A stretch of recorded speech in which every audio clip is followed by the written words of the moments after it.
नए संसद के नए भवन का उद्घाटन होने जा रहा है। सावरकर के 140वीं जयंती पर आप लोकसभा का उद्घाटन कर लो, लोकसभा में बेंचें अच्छी लगा दो, लोकसभा का रंग अच्छा कर लो और हेमंत यादव जैसा का मर्डर हो जाए, लोकतंत्र में उस जगह कौन बैठेगा? अगर लोकतंत्र में गरीब को आप न्याय नहीं दिला पा रहे हैं तो इतनी संस्थाएं बड़ी बड़ी बना करके खर्चा करने का क्या लाभ है? मैं भी सोचता हूँ कि मैंने उत्तर प्रदेश को 100 दिया, पुलिस दी, व्यवस्था अच्छी की। जब वही पुलिस मदद नहीं कर रही तो मैं सोचता हूँ हमने क्यों 100 दिया?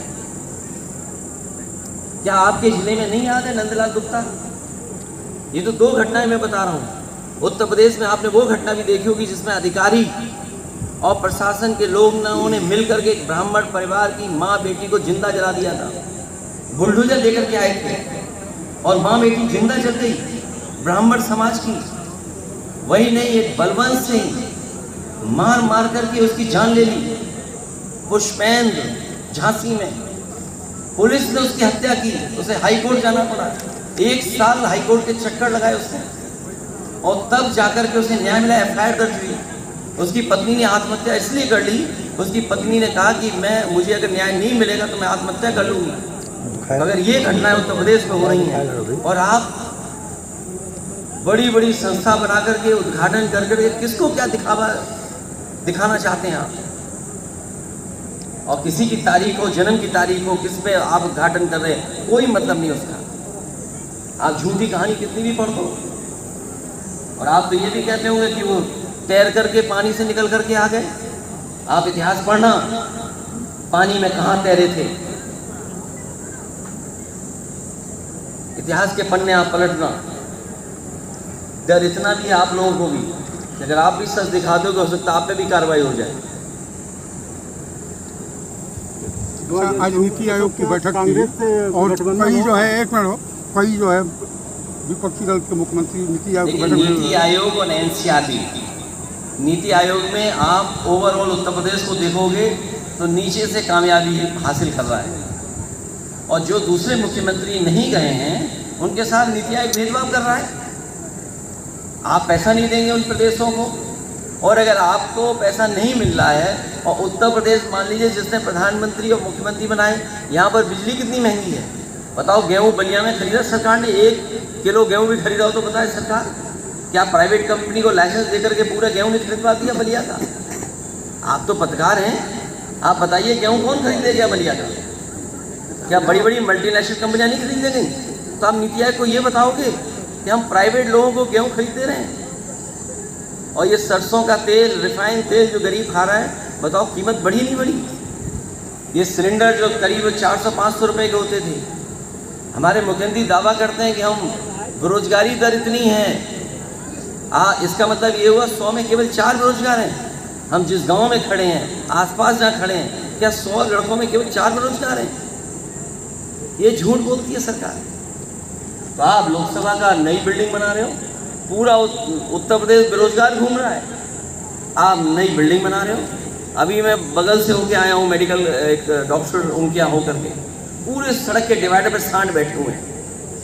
क्या प्रधानमंत्री ने नहीं कहा कि हम छुट्टा जानवर को खत्म कर देंगे? पूरे उत्तर प्रदेश में छुट्टा जानवर घूम रहे हैं। डीजल पेट्रोल की कीमत क्या है? तो क्या लोकसभा में आप, और विपक्ष का कोई सम्मान नहीं। लोकतंत्र में विपक्ष का अगर सम्मान नहीं है तो लोकतंत्र किस बात के लिए?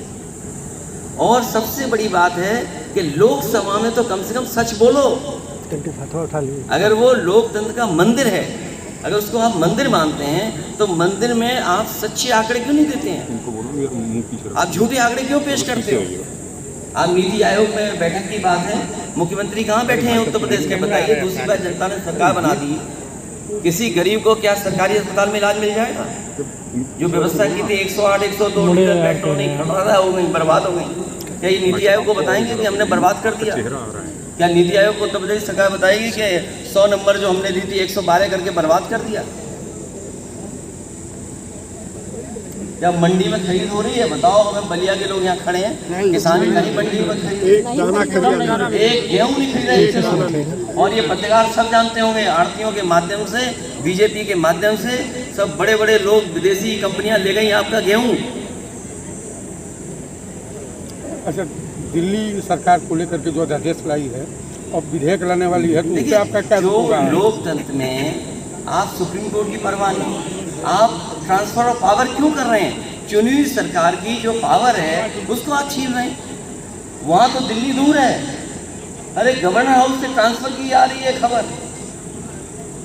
कि इस वाइस चांसलर को ये कर दीजिए, इसको सस्पेंड कर दिए, रजिस्ट्रार सस्पेंड कर दिया। क्या गवर्नर हाउस रजिस्ट्रार को सस्पेंड कर सकता है? यहाँ जितने भी लोग हैं, आप मंत्री रहे, रजिस्ट्रार को तो सरकार अपॉइंट करती है, गवर्नर अपॉइंट नहीं करता।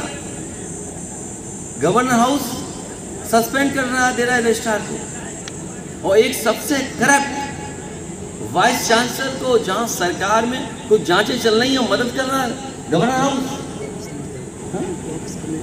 हाँ वही तो बताइए, संस्थाओं की कौन खिलवाड़ कर रहा है संस्थाओं से?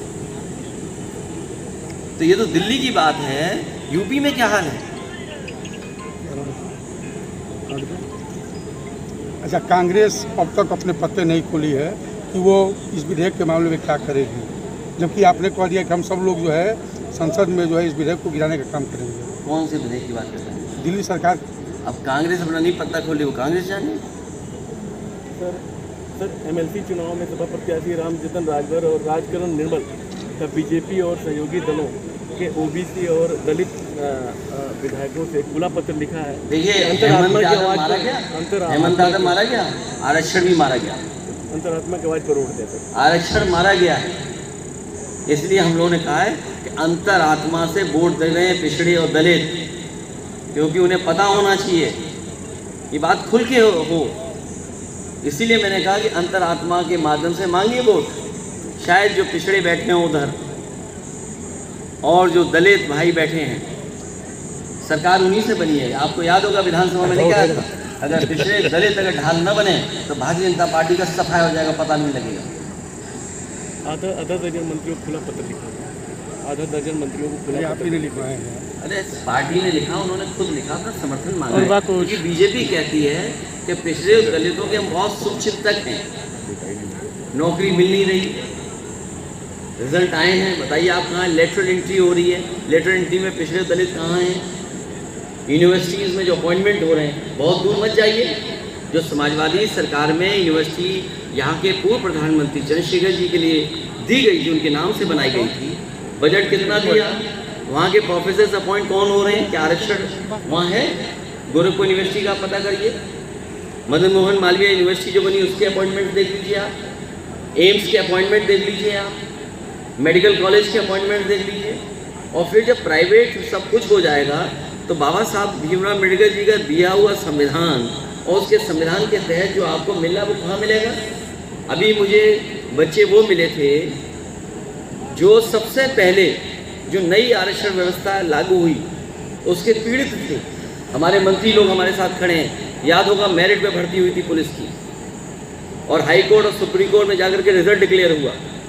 रिजल्ट जो डिक्लेयर हुआ वो पुरानी आरक्षण व्यवस्था से लागू था, लेकिन नई आरक्षण व्यवस्था के से उन्होंने जब रिजल्ट जारी कर दिया तो 1700 बच्चों की नौकरी चली गई।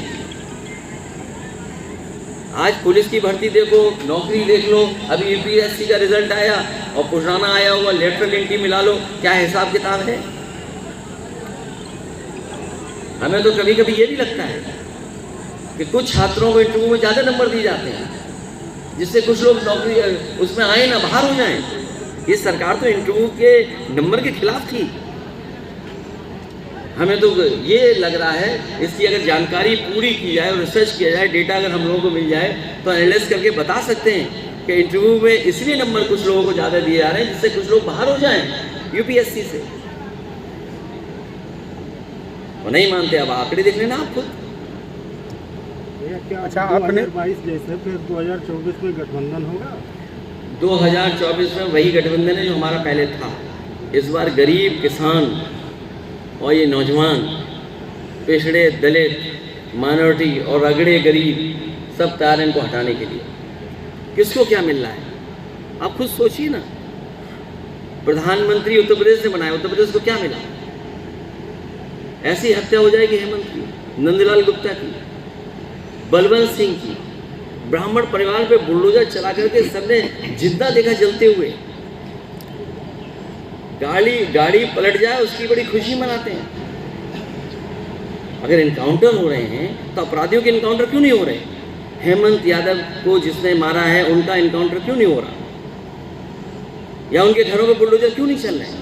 मुझे याद है कन्नौज में बुलडोजर चल गया और इनकाउंटर 14,000 हुए, 15,000 यूपी में।